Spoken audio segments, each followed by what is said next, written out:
When the aim of the game is to provide just enough power to the rear wheels to just float over the edge of grip, then you have to adapt this technique to the situation, corner to corner, car to car. This means that in a first gear corner, for example, to produce corner exit slip angle, you'd only need a small amount of throttle because you have so much torque in lower gears. You can easily lose all traction if you're not careful. Whereas in a fourth gear corner, you may need to use full throttle just to produce that corner exit slip angle, and there's little risk of losing the back end. In faster corners, I will make a much more aggressive initial step, if not just full throttle straight away. At these high speeds, you need to be quick and complete with the throttle so that enough power is given to the rear wheels to help the car swap from a state of corner entry slip to power on slip, without giving the rear wheels a chance to hook up and damp down those cornering forces that you had going.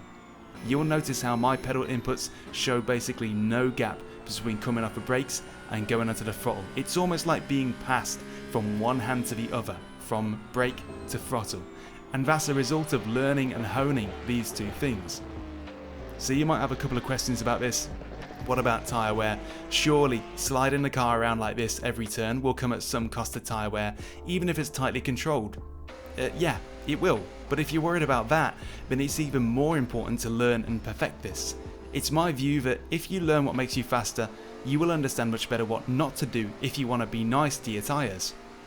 On a qualifying lap, you would look to absolutely squeeze every bit of lap time out of the car, whereas if you run a 40 lap stint, you wouldn't. Knowing how to squeeze every last drop also means knowing how not to, basically.